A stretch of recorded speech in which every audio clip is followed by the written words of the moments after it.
Blood নিয়ে আসার পরে রাতে ঐশীর শরীরটা প্রচণ্ড খারাপ হয়ে গেছিলো। মানে সারা রাত ও ঘুমোয়নি, পুরো সারা রাত ও ছটপট করে গেছে। মানে এমন ছটপট করছে, ওর শরীরের ভেতরের কষ্টটা মানে আমি বাইরে থেকে সেটা কোনো মতেই ওর সামলাতে পারছি না। ও বারবার আমার মানে ওকে পিঠে নিচ্ছি, একবার কোলে নিচ্ছি, এই করে করে রাত 12টা, 1টা, 2টো, 3টে এরকম করতে করতে ভোরের আলো ফুটে গেল, তবু ঐশীর ছটপটানি কমেনি। মানে সারা রাত কেঁদেছে, মানে এত কষ্ট পাচ্ছে যে আমি কিছু করতেই পারছি না ওকে। জানি না কি হলো। এর আগের বাড়ি কিন্তু বাড়ি আসার পরে রাত্রে ভালো ঘুমিয়েছিল, সেই রকমই ভেবেছিলাম যে ও ঘুমিয়ে যাবে, ঘুমিয়ে গেছিলো। আধা ঘন্টা পর থেকে এত কষ্ট পাওয়া শুরু হলো ওর, মানে ওকে আমি কোলে রাখতে রাখতে আমি নিজে ঢুলছি। আবার যখন ও কেঁদে উঠছে তখন আমি আবার মানে চমকে উঠে যাচ্ছি যে ওর কী হলো। একবার বলছে লাইট জ্বালো, একবার বলছে আমাকে জল দাও। সারা রাত একটা বোতল রেখেছিলাম, এক ছিপি করে ওকে সারা রাত মানে জল দিচ্ছি।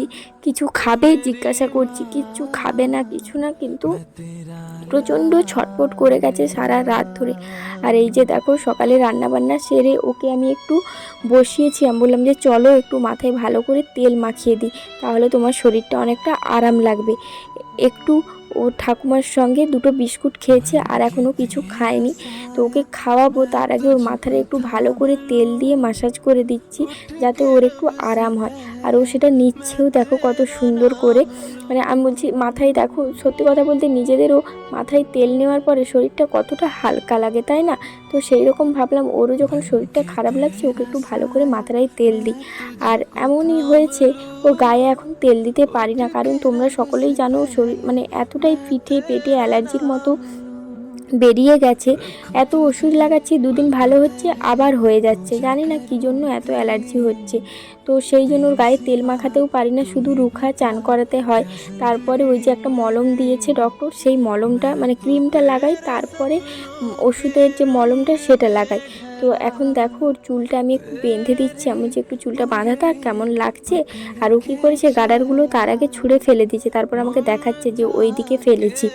জানো তো এত দুষ্টু, কি বলবো, মানে যতটা ওকে শান্ত ভাবো ও কিন্তু একদমই নয়। এত শরীর খারাপের মধ্যেও তার দুষ্টুমি ঠিক আছেই।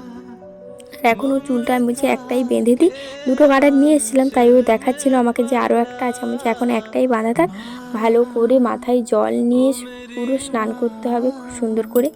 আর এদিকে দেখো আজ কদিন ধরেই ঘুম নেই, তো আমারও চোখ মুখের অবস্থা দেখে বুঝতেই পারছো আমার কি অবস্থা। আর আমার ঘাড়ে প্রচণ্ড ব্যথা করছে, ওই সারা রাত ওকে নিয়ে বসেছিলাম।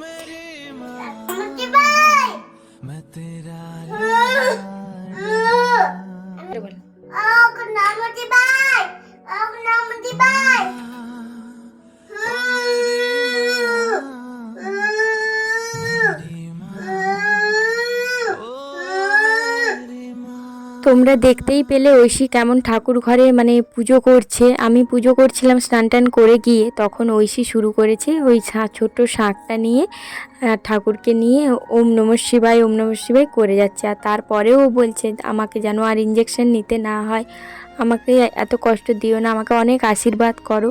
সেগুলো তো আমি আর ভিডিও করিনি, মানে নিজেরই কষ্ট হচ্ছিল ওর কথাগুলো শুনে। তো সত্যি কথা বলতে কি বলো তো, যারা ব্লাড নেয় তারাই একমাত্র বোঝে যে মানে ব্লাডটা নেওয়ার পরে নিয়ে নিচ্ছে ঠিক আছে, তারপরে কতটা প্রবলেম শুরু হয়।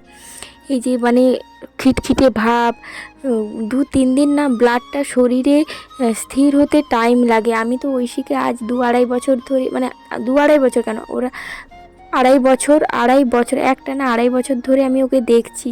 ব্লাড নেওয়ার পর 2 দিন ওর ব্লাডটা শরীরে মানে ঠিকঠাক হতেই টাইম লাগে, 2 দিন টাইম লাগে, তারপরে ও হয়তো আস্তে আস্তে ঠিক হয়। আর ব্লাড নিয়ে আসার পরেই ও পরের দিনে তো কিচ্ছু খেতে পারে না, যা খায় বমি হয়ে যায়। কাল মানে আজকে সকালে ওকে যখন খাওয়াচ্ছি, গরম ভাত করেছিলাম, যখন গরম ভাত একটু খাওয়াচ্ছি, তো ও কী করলো, তেতো ওষুধটা খেয়েছিল সেই সমেত একদম বমি করে বের করে দিল। তারপরেও এক গাল দিয়েছিলাম, বলছে মা আমাকে যদি আর খাও আমি কিন্তু আরও বমি করে দেবো। সেই জন্য ওকে আর কিছু খাওয়াতেও পারিনি সকাল থেকে। তারপর ওকে ঘুম পাড়িয়ে দিয়েছিলাম, একদম দুপুরে খাইয়েছি।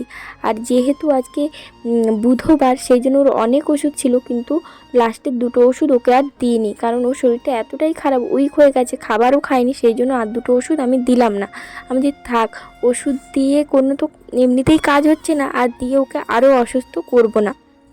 তো সেই জন্য ওকে আর আমি ওষুধ দিইনি, মানে লাস্টের দুটো ওষুধ আর দিলাম না আজকে।